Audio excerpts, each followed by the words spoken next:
see some new faces. There are some old faces, some new faces, all of that. For those, I used to do a lot of speaking. And then this thing, I don't know if y'all heard about it. It's called COVID, I think. Have you guys heard about that? No. And if you're in logistics, that was interesting. That's kind of a curveball that not a lot of us saw coming. So I've been living in a warehouse for about 2 years, right? And just started to kind of come out of the mix and get out and start presenting. Full disclosure, I just came off of, today was the last day where I did 20 meetings a day for 3 days, 15-minute meetings with emerging brands. It was awesome. And I actually got a lot of, usually those things drain you, but like it was such new, crazy products, new people. And it's like super exciting to see new people in the room. So I got to the point kind of like back in the day where I was like, man, I'm just talking to the same person, saying the same thing. So this is cool because y'all don't know me, but I like to get weird. Is that all right? But I like to kind of, I always call it get weird, but I'm like, I want to get to know the audience a little bit because so many times you get paid stupid amounts of money for these presentations and I'm like, yo, you can just like YouTube that and probably there's something with more views that's better than what I just gave. But I found that by like talking with the audience a little bit, you can kind of cater, the discussion. And my goal is always, one, I want to like just really keep it real with the audience, right? So if you ask me a question, if I don't break any legal requirements, I want to give you the answer. I'm just that dude that's like, it's better for Nebraska and it's better for all of us to like share the information, right? And it just kills me when like companies talk about other Nebraska. I'm like, yo, like, no, Nebraska needs to help each other. Like this is like the whole bang the drum, like work together as a team. I always want to try to bring like Lincoln and Omaha like closer together, right? And like with Elevator, this might be the first time where I'm like, I'm gonna curse this already. Yeah. I'll try to get it back. I grew up in a trailer park, so I tried to get it out. But like, it's like the first time where I don't know if anybody really knows kind of the story with, I'm sorry for these short shorts, it's my wife. She's got me looking like a coach over here. So, but with e-commerce, if anybody has really followed kind of Shopify and I forget what town it is in Canada, what city it is. Ontario, yeah. They really made a push to kind of like be e-commerce. So if you ever talk to people from that area, you go there, it's like e-commerce capital of Canada. It's wild. So I always just envision, and one of the things that Toby, the founder of Shopify, which we were such a early, we were such an early user on Shopify that I would call and complain to customer service. And I forget the name that he used. I think it was Tony maybe. But we were complaining about something and we actually needed to, I hope I can say this. It doesn't matter. It's so long. It's like 12 years ago. We needed, because they didn't have subscription the way that we wanted it on Shopify, the customer service guy is like, hey, he's like, call this guy Suresh. He's in India, blah, blah, blah. He will literally hack Shopify for you and he can build this thing out. So we worked with him all night and weeks and weeks and weeks and it still didn't kind of work. And we're like, yo, we gotta go to like Magento. Like, how do we talk to the CEO? Like, this is a big deal. We got a lot of money in this and we need to get the credit card information over. I forget his name. I gotta go look at my emails, but he's like, well, my name's Toby. I actually am the CEO.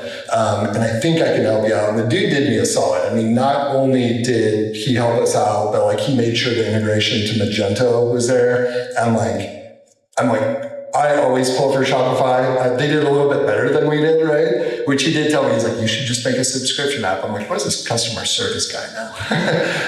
But that moment of helping, and I've always noticed that like Midwesterners and Canadians kind of have that same vibe. I don't know what it is. But that moment, I became a Shopify fan.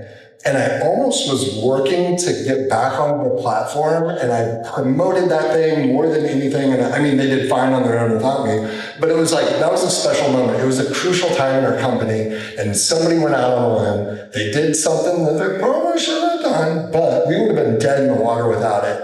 And that was like a really formative time for our company, and it worked, and it all went well. We went back to Shopify. We're huge fans of it. But I always thought, like, man, if I'm ever in a position where somebody will actually listen to me, I want to give them some good content. I want to be able to like help them out and actually like, send them a CSV file if they really need it, right? So what I want to start off and do is just get a feel for the room, like, who are you? What do you do? And if you don't raise your hand, it's just like school. I'm going to start pointing you out. And I want to get some of the like tough topics, tough questions.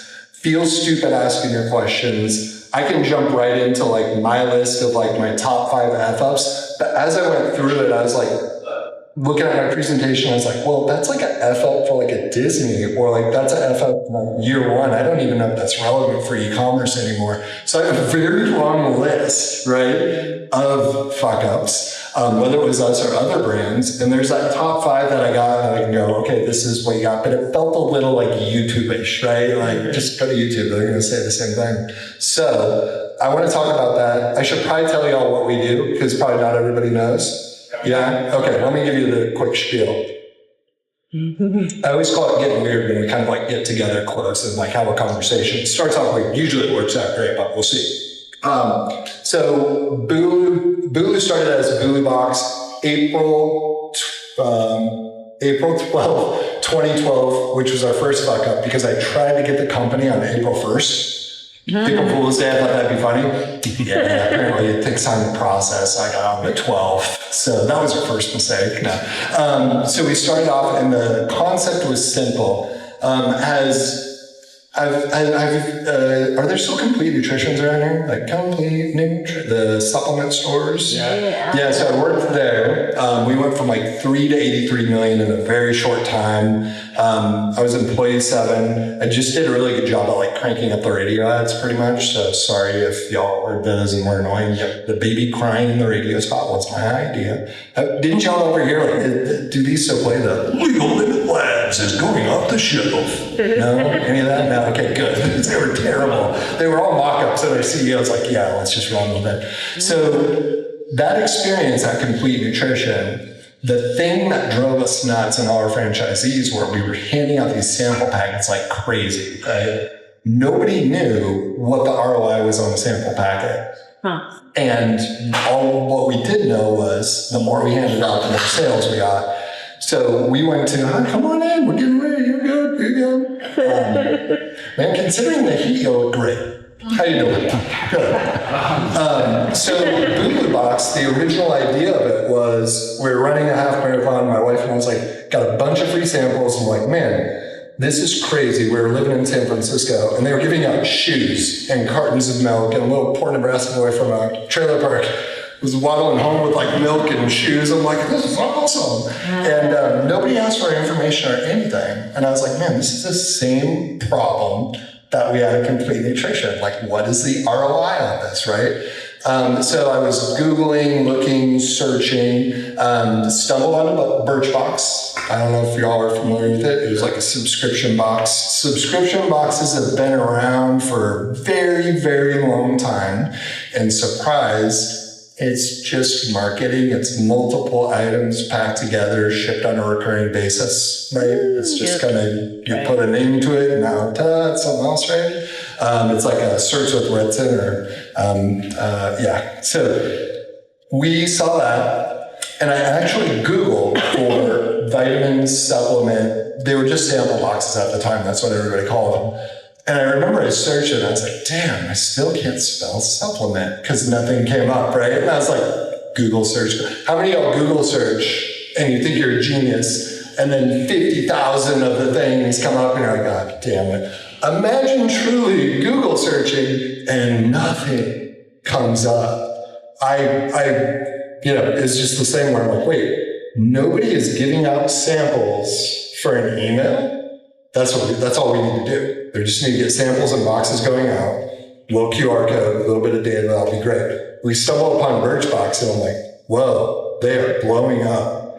Now, based on my experience at Complete Nutrition, vitamins, supplements, functional food is a fast follower to makeup.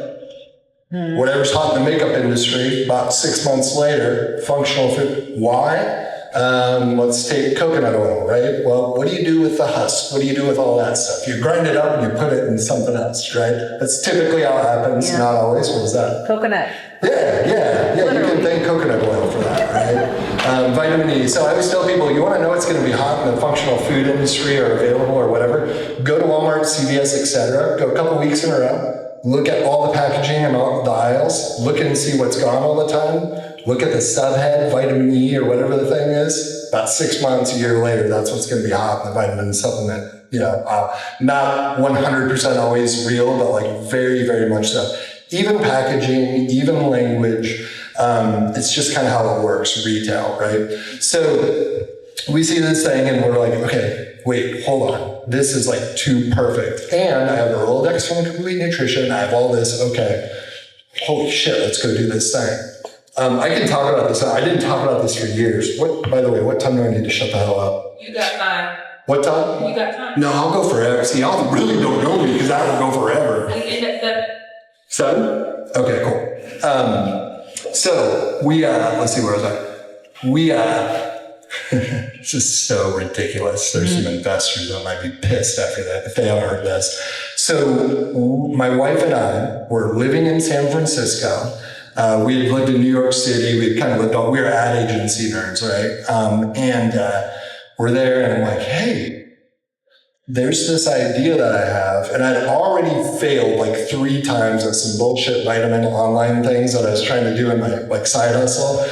They were so gross. I mean, it was so terrible. So terrible. I was convinced that British accents could sell any vitamin, and I was very, very wrong. I was like, why do I have a British accent? Everybody will buy it. 0 purchases. But this was different. So my wife's kind of looking at me. She's like, man, you've like kind of blown all the money. Are you sure you want to try this? And so we're kind of cooking up this idea, living in San Francisco. I had no idea how I didn't know what venture capital was. It didn't make sense at all to me. I did hang out with a friend who was on a yacht and he tried to explain it to me, and I was like, oh, like, so you guys are like the rich kids that like run the system and this is like illegal? Is it that? Like, no, we sold our company to eBay. I'm like, you had an idea and you raised money that wasn't yours, and if it didn't work, you didn't know a thing, but then you did. It's like, no, dude, that's illegal. I'm like, I'm from a trailer park. When that shit goes down, your El Camino's getting towed. Shortly after, your trailer's getting towed. I'm like, I turned down this company. I was like, I want no part of this. And then I was going to coffee shops, and I actually the founder of I don't know, I still don't know if he's the founder or CTO. They're called Postmates. I still can't believe they made it. His name was Sam Street. I forget what it was. But there's this interesting little group. But this is like San Francisco in a nutshell. You hang out at a coffee shop long enough, there's just like people there, like one of the knuckleheads is going to make it, right? And so I was hanging out with the Postmates people. I'm like, have you ever heard about this thing? And he's like, yeah. And he's like, well, tell me about your company. And he tells me, and I'm like, man, I don't know. He's like, it's like Uber Taxi. And I'm like, what the fuck's that? Like, all this stuff is happening. I'm like, what is this, I'm like, Uber Taxi is junk. It's like a taxi on Google Maps. Like, these people are all crazy, right? Finally, you just hear it enough, so you're like, okay, tell me how this works, et cetera, et cetera. So I learned how this works, and I had this like idea for a sample box. And lo and behold, one of my really, really good friends, his name's Monty Frederick, calls me up and he goes, hey, Paul, I have a question for you. Does it really cost like over $1,000 for like a 500 square foot apartment in New York or in San Francisco? I'm like, yeah, we have 490 square feet and it's like 2,300. And he's like, oh my God. I'm like, but it's different. So we're chatting and I'm like, well, what are you doing? He's like, I'm doing this Nebraska Angels thing. I'm the president. I'm like, what's that? I'm like, oh, that sounds like the scam that they run in San Francisco. Have you heard of venture capital? He's like, that's what we're trying to get into. I'm like, what is this? Which is crazy that that's like 12 years ago. But like in Nebraska, like it was, some people were doing it, some people not. So on our way, like we know that we're going to go back this following week. Monty signs us up for Nebraska Angels, and we have this idea. And he's like, oh, it's easy, just get up, present. You've done 1 million presentations, yada, yada, yada. I'm like, okay, no problem. Well, a couple of days before, somebody from Nebraska Angels, are any of them in the room? I'm actually there tomorrow night. I'm going to catch up. Did you see our presentation? I was there when they started.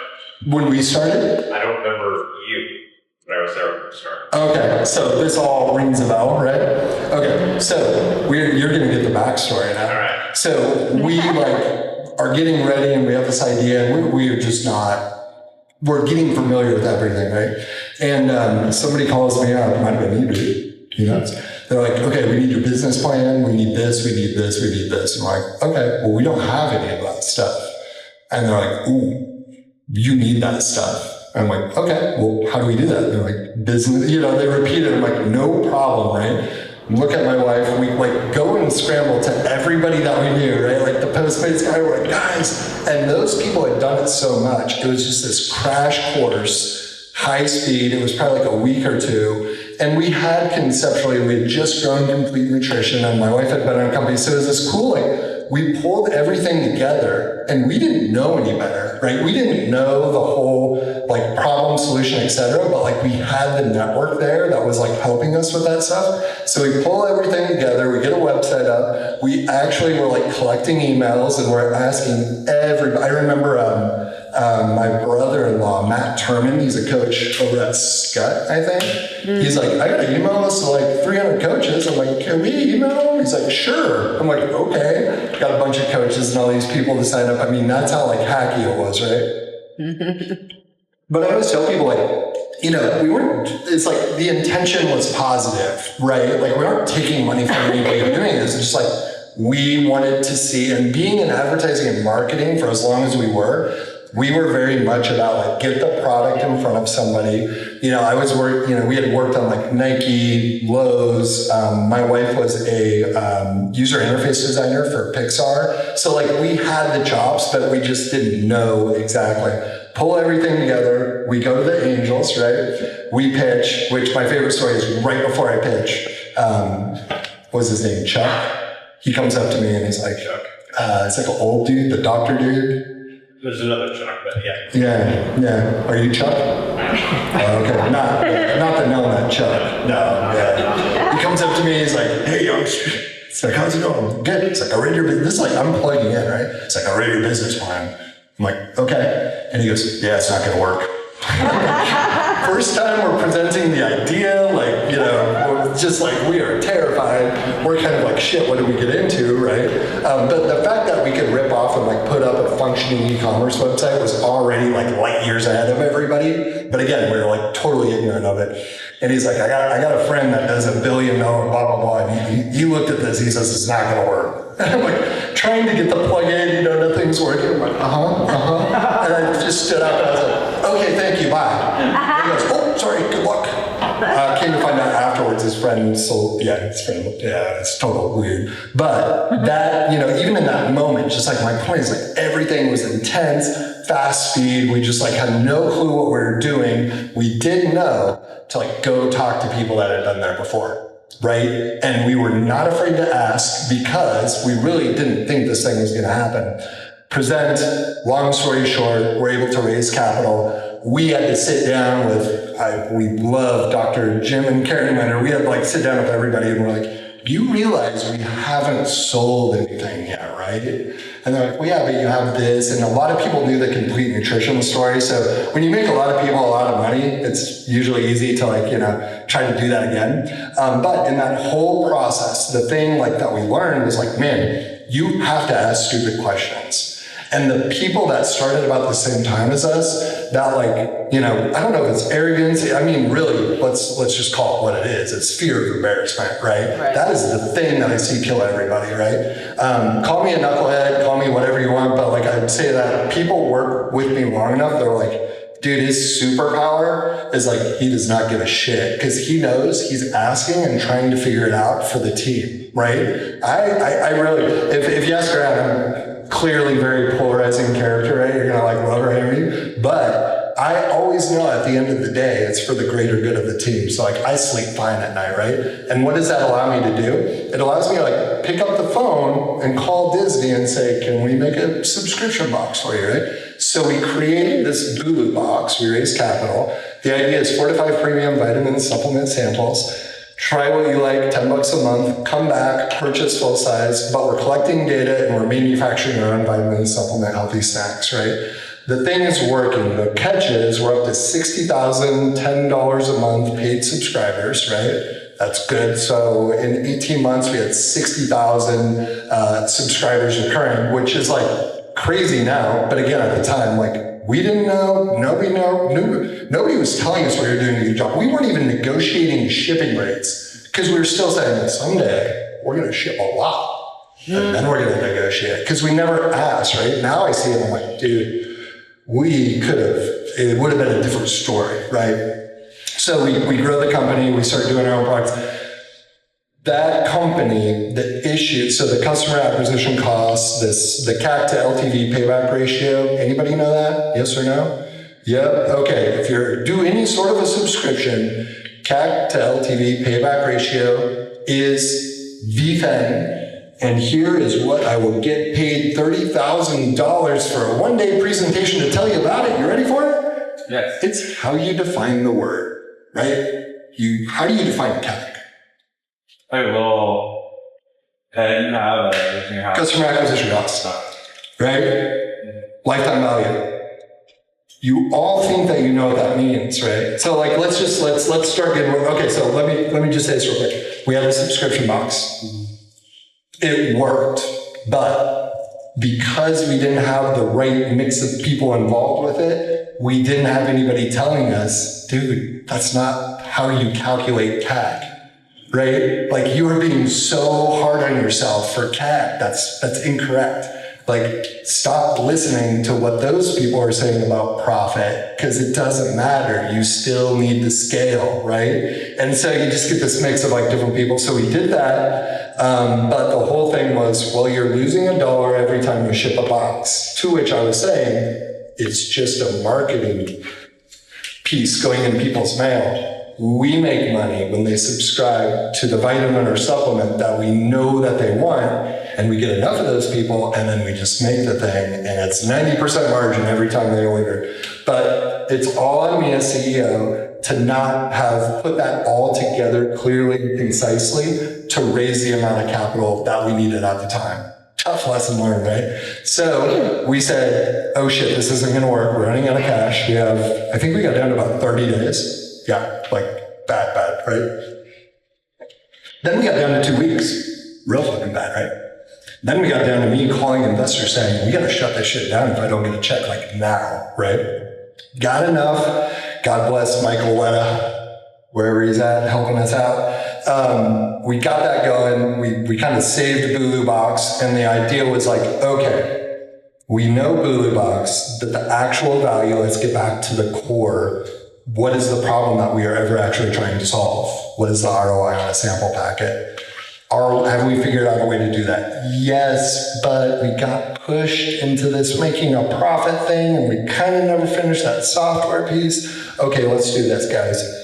Let's take this subscription box that now at that time GNC tried to acquire, they offered to acquire it, but the actual ROI on the sample packet, we can pull the data out of that thing, and we see this LinkedIn.com for consumer packaged goods that is not on the market. Let's do that. So the same way that a person has, where they work, their experience, etc. Let's have a product because you need to know the pallet size, you need to know the weight, you need to know all that information. So let's create a dashboard, collect Later guys, everybody say bye. Bye. Bye. We love you too. Bye. See you tomorrow. Yeah, sorry. See me tomorrow. Good people, good humans. So we have this Bulu Box thing going, it's gunning, right?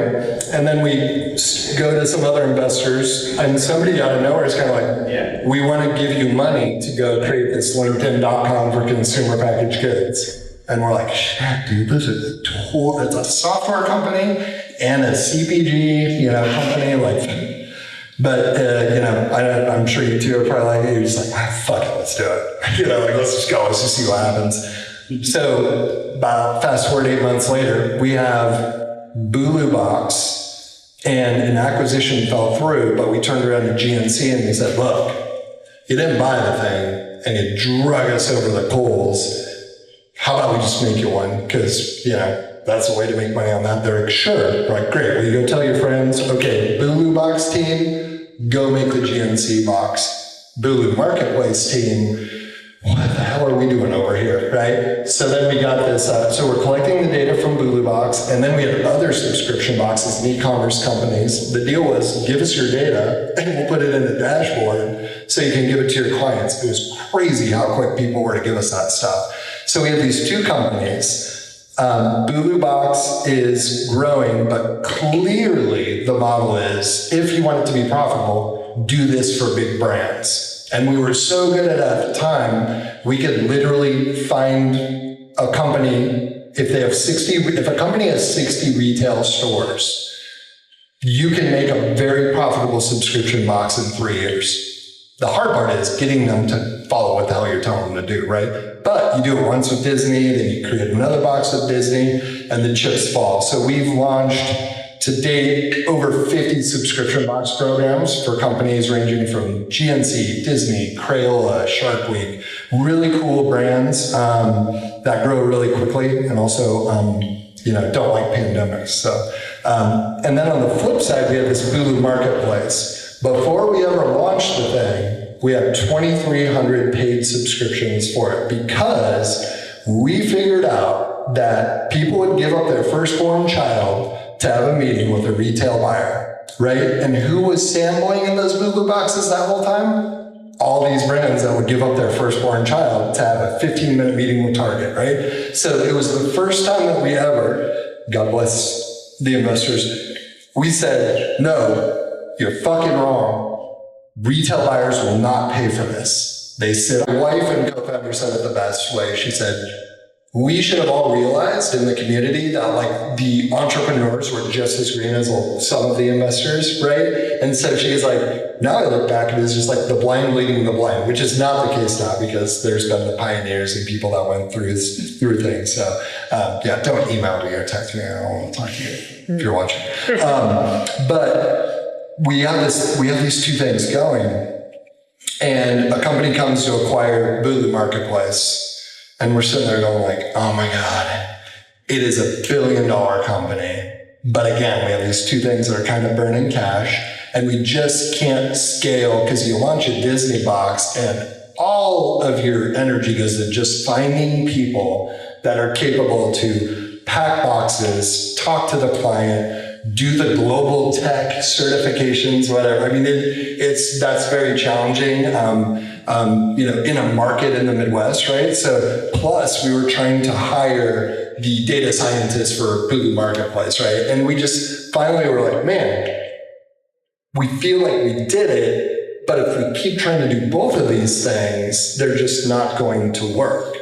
What do we do? And like, man, we've been chasing this CAC to LTV, raising monster rounds of capital, and I don't know if we're not good at it or whatever, but like this turnkey subscription box thing, like, man, that thing's just pumping money, like, fuck it, let's sell the software, right? There was some healthy conversations about that, but it was the right thing to do. We sold the software, which ironically, the thing when I opened, and I just, don't worry, I'll bring it all the way back around. The thing where I said I had 3 days of 15-minute meetings, 20 of them, I'm like zonked from it, right? That was on rangeme.com, which was the thing, ECRM was a company that owns that. That was Bulu Marketplace that it acquired. So I've spent the last 3 days with a tear in my eye talking to brands going like, it's just not the functionality that this was supposed to be. Right? So we sold that thing off and it was good, it helped us live, and everything was going fantastic. And the pandemic hits, which you would think would be great for a company, right? Like you're in e-commerce, like everybody's at home buying shit, right? Yeah. Fuck you, it's industry specific. Right? Nobody wants like outdoor Disney gear. Nobody wants like, that's why I tell people, like if we were shipping one bread maker, the story is very different. But what did we do? We're like, let's just do shit that we like. We had like mystery. I would do all of it the same way over again because it's like very fun to do those things. But, in the pandemic, what happened was a lot of people were cutting subscriptions of things that they really just were nice to haves, right? And a lot of our boxes were really elaborate, fun, like exclusive stuff, Disney collector boxes, like Crayola, like travel. It's so ridiculous. Like we even had 3 boxes with Clorox that were in development that we're like making money on, which you would think Clorox, pandemic, right? Clorox calls us up and says, hey, Paul, how do you guys feel about opening up a manufacturing facility? I'm like, no, we love these new green products that we're launching with you. And these outdoor party products, these are great. This is going to be awesome. And they're like, well, here's the deal. This pandemic thing, we spent the last 10 years shutting down all of our facilities that make toxic shit that burns your skin. Yeah, we need to fire all that shit back up again. So can you guys help us with that? I'm like, no. And let me guess, the boxes are like, yeah, those green cleaners and like the party packs, yeah, we're going to put a hold on that, right? So it's been a little bit of a rough time, right? But we did get into like the masks and all that stuff. So we started to go, hey, what is the problem now? It is so interesting now. If you have to pivot or whatever happens, you're like, there's that moment where you're just like, everybody stop. Right. What is the problem in the market right now? Who is talking to us? Who is calling us? It might not be what you want, and that's okay. Don't do it. But, if you want to survive or like whatever it is, I'm like, damn it. People have been calling us for a decade wanting to do fulfillment because we can do fulfillment. Disney paid for us to learn how to do fulfillment. GNC paid for us to learn how to do fulfillment. Manufacturing vitamin supplements, foods, etc. Right? What's up? With the boxes, how do you get over a hurdle like sending butter or olive oil or something? Don't send it. Nah. Yeah. No, so we are like an FDA, but whatever my operations team would say. FDA certified, 72 degrees humidity, blah, blah, blah. But there's just certain, restrictions. It's such boring shit. I could get into it, but honestly, like, it'll fall asleep. But yeah, it all has to do with expiration dates, heat, humidity, how high you store something, how low you store something, which I would like to say, like, we were super smart and figured it out. I was just barely smart enough to hire people that knew how to do it, right? And then get the fuck out of the way, but then also come back and go, like, how are you doing that? What problem does that solve? So what we've been doing as of late, Deuces, you're good. We love you. Talk to you later. TTY. We're not going hungry. Yeah, sorry I curse so much.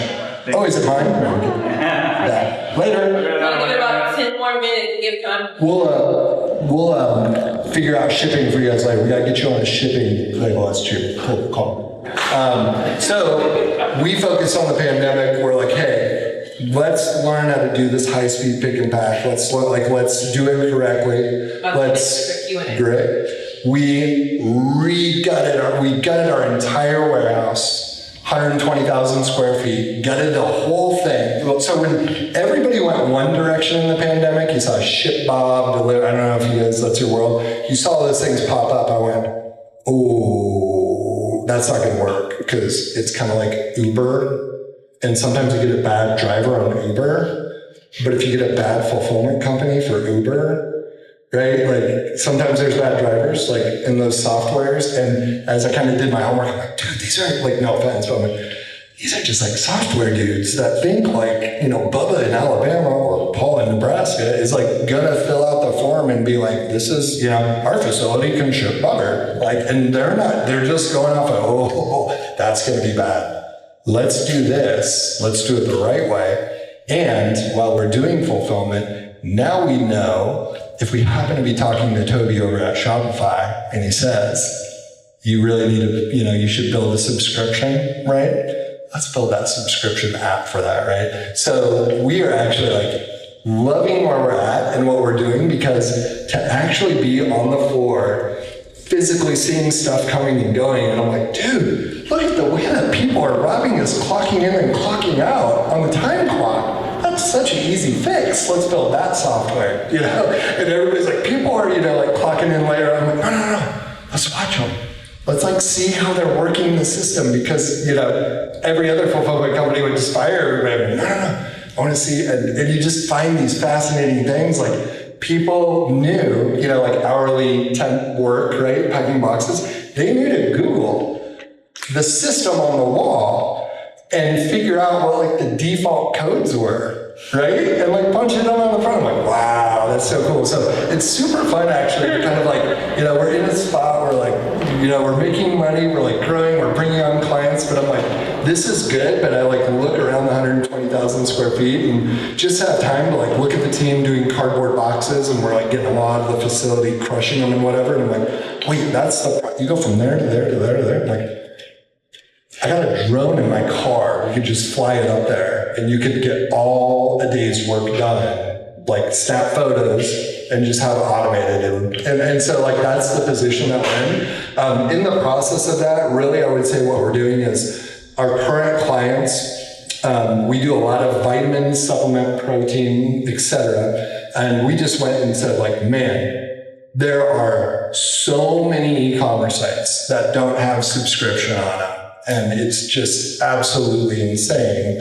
Let's just go give that to people, do that work, and do the fulfillment. And that's been going well, right? But then you look at the margin of products going out, and you're like, man, we're in Nebraska. Like, holy shit, look at next door. That's like a co-packer. They make pancakes, flour, protein, whatever. Walk my happy ass over there. I'm like, hey, we do this thing for long table pancakes. They were on Shark Tank, and they got this thing coming up, like, here's the bag. Can you make that better? And they're like, oh, sure, blah, blah, blah. So now what we've been doing is like working with brands to basically like manufacture certain vitamins, supplements, foods to get those done in a more efficient way. And then on the website, like going in and adding gift options, adding subscription options. And the problem that we're seeing, and I'll actually shut up here. I'm going to get a little bit more conversational. You can tell I've been cooped up in the warehouse for a while.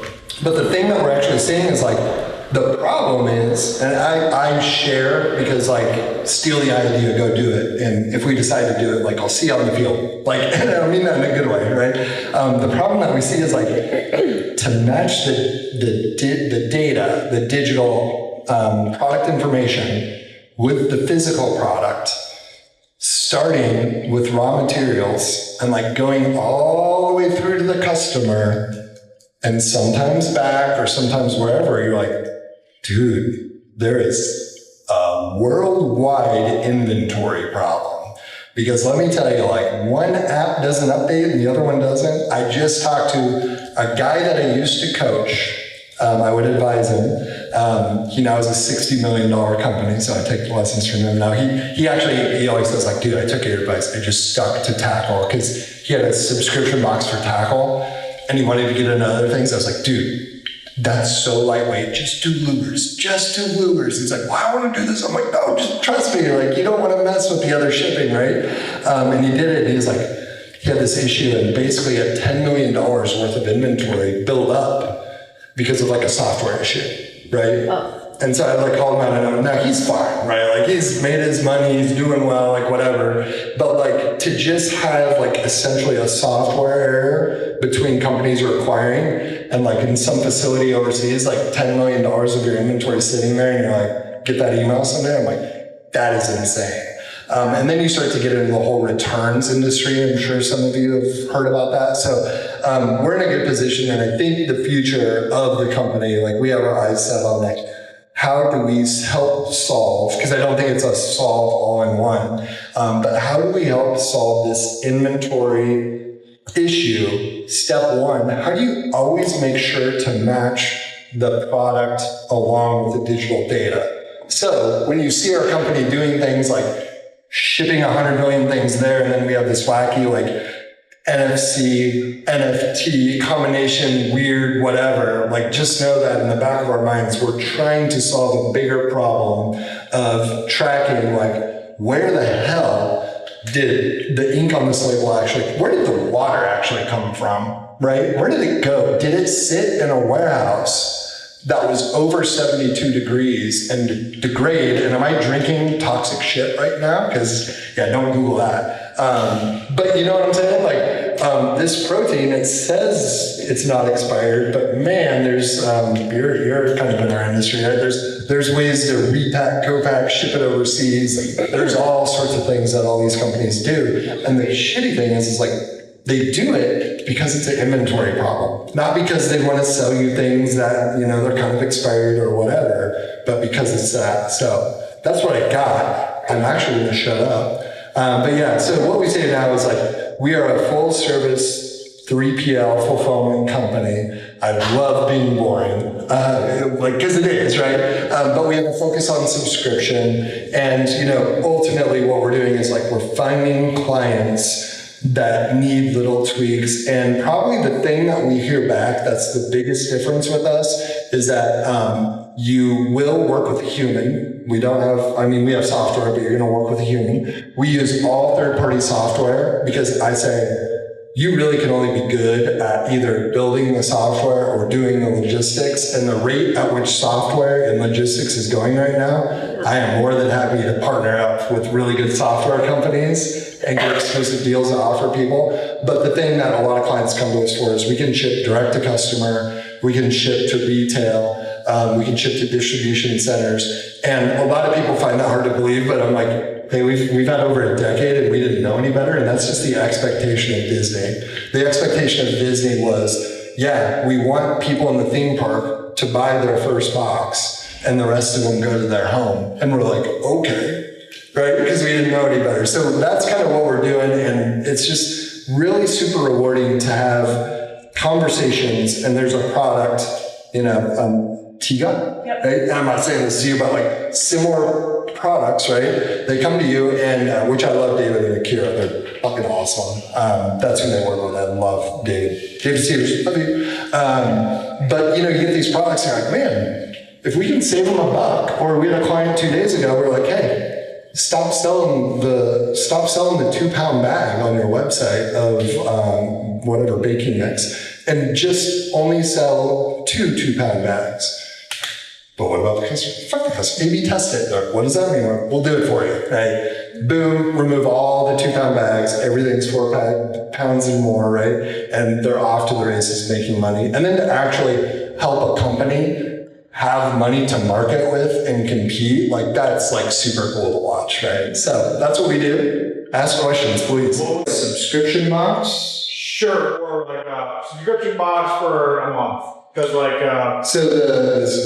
we help start the Subscription Box Trade Association. So what the data shows of 750 anonymized subscription box companies is that $36.99 is the key price point, and ironically, it's 36-year-old females. But also, we have built a box for Scott's Miracle Grow, and we were $36.99, and I don't know why, but I was like, I don't know, I'm not going to take credit for it. Somebody was like, we need to go up in price. And I was like, man, I don't know. I'm always down to try it. We turned that into like $52.99, and we sold way more. And it's like why I love e-commerce. It was the same damn thing, right? We just got a little bit better product or whatever. So yeah, so to the customer, a subscription box monthly, kind of the key point is like, it's $36.99 and they have to feel like there's $50 or more worth of value. And I'm going to give you all the secrets because this is how I roll. The secret with, not the secret, like what the data shows, which is kind of a secret if you don't have the data. What the data shows is most people associate value with products coming out of the box at you. So, like crinkle paper, that annoying stuff. Never use packing peanuts. You just get piss off your customers. Right. Crinkle paper acts for two things. These little shreddy accordion-looking things that everybody needs. It's an absorbent material, but if you put enough of that in, you can kind of make it so your product looks like you're coming out, and that's actually what people associate value with first and the most. Luxury? It just depends, like categorically, yeah. But it's like, if you got a box, it's like we all get an Amazon box and you get like chapstick and it's in a box this big and it's rattling and you're like, oh, right. And you're like, it's just a 10-cent thing, right? Well, now just take that same thing, put it in a smaller box, put crinkle paper on it, and you open it up like a little diamond ring, you're like, it's a bit, you see what I'm saying? Yeah. It's like very different, right? So that's probably why I love e-commerce, I'm obsessed with it, because just that idea of like what you saw online and then the thing that you get, and then, luxury is one category, might be value, and just kind of like tinkering with those things. And I think everybody always thinks like they're going to sell their way out of something. Like this is probably like the I hate to give advice, but like I'd say, in my experience, and if I was to say advice, I'd say number one, it really is the people. Like who you hire, who you work with, that is what fucking matters. Like don't get it twisted. Like that is what matters, right? You can do anything you want, and that is what matters. Even if you're like, one dude in his room or like whatever, like your partner, that fulfills for the gazillion things that you're shipping. Like people matter first. It really is super true, especially with physical products, right? But like, there's just, I was gonna say, the second thing is like, I just see people try to sell their way out of bad scenarios, right? They're like, they focus on the end user a little bit too much. Like, they're like, oh, if we could just do this thing, or we'll do like a buy one, they're like thinking of the end part.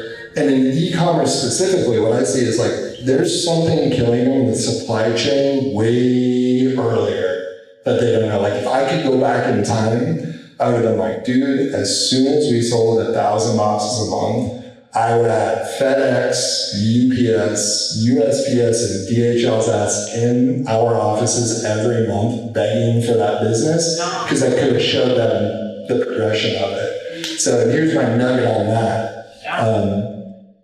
If you do subscription, and you do a physical product and you start to see the numbers go up, get those carriers. And I know ShipStation is great, right? Like Shopify is great. Like I drop shit, like I fucking get it. I've done it all, right? Nothing beats getting those carriers at your company. And you say, look, we're doing 1,000 now, and I know you're telling me that's not a lot, or I'm doing, well, whatever number I tell you, you're gonna tell me that's not that much, and you're gonna tell me about somebody else. But here's the deal. This subscription's growing. I want you to give me the rate at the end of the year where I think I'm going to be, because this is a subscription and I know your commission is. But here's the thing with carriers. Here's really what you're negotiating, right? You ready for this? Yeah. You are negotiating the sales rep's commission, which you want to be fun and fair. They deserve to make money too. But what you're actually negotiating is how many trucks are going to come to your place. And if you have a subscription and you can predict how many trucks are going to be at your place, that's where you negotiate off of. That's like 10 years. I wish I knew that. And nobody knows that. Like some people do kind of, but like